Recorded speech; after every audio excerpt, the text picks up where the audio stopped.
Telugu audio Bible నిర్గమకాండము 8వ అధ్యాయము. యెహోవా ఏటిని కొట్టి 7 దినములైన తరువాత యెహోవా మోషేతో ఇట్లనెను, నీవు ఫరో యొద్దకు వెళ్ళి అతనితో, నన్ను సేవించుటకు నా జనులను పోనిమ్ము. నీవు వారిని పోనీయనొల్లని ఎడల, ఇదిగో నేను నీ పొలిమేరలన్నిటినీ కప్పల చేత బాధించెదను. ఏటిలో కప్పలు విస్తారముగా పుట్టును. అవి నీ ఇంట, నీ పడక గదిలోనికి, నీ మంచము మీదికి, నీ సేవకుల ఇండ్లలోనికి, నీ జనుల మీదికి, నీ పొయ్యిలలోనికి, నీ పిండి పిసుకు తొట్లలోనికి ఎక్కివచ్చును. ఆ కప్పలు నీ మీదికి, నీ జనుల మీదికి, నీ సేవకులందరి మీదికి వచ్చినని యెహోవా సెలవిచ్చుచున్నాడని చెప్పుమనెను.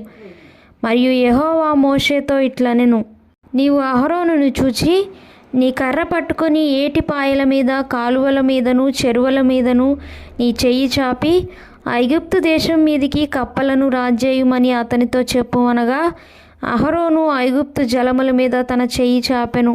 అప్పుడు కప్పలు ఎక్కివచ్చి ఐగుప్తు దేశమును కప్పెను.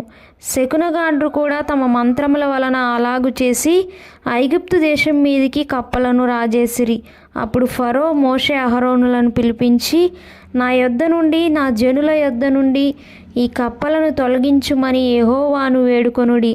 అప్పుడు యెహోవాకు బలి అర్పించుటకు ఈ ప్రజలను అగత్యముగా పోనిచ్చెదనెను. అందుకు మోషే, నన్ను గెలిచినట్టుగా నీవు అతిశయింపవచ్చును.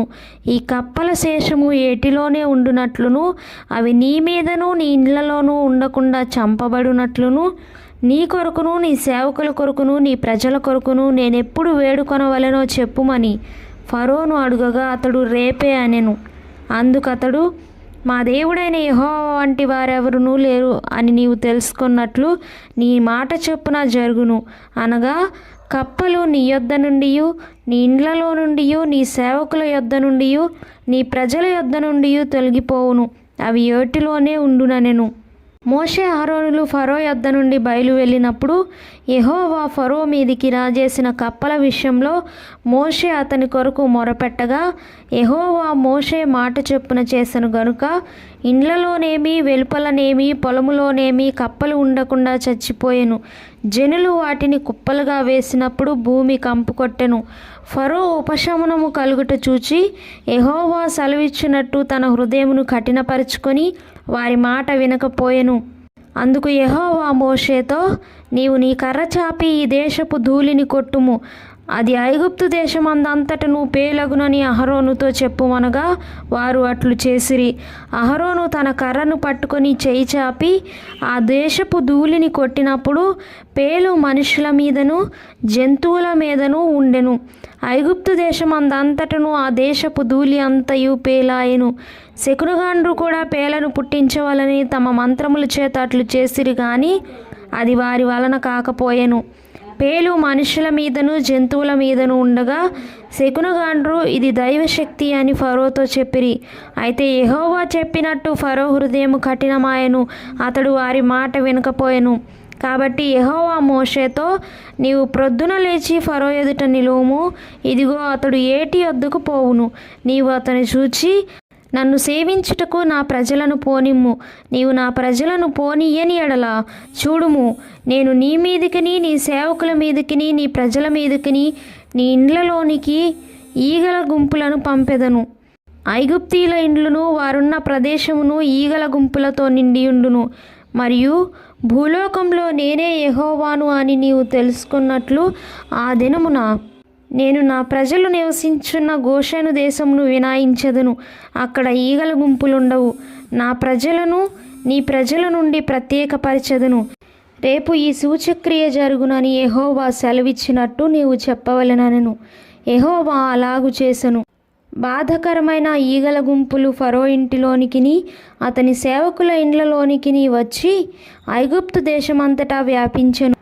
ఆ దేశము ఈగల గుంపుల వలన చెడిపోయెను.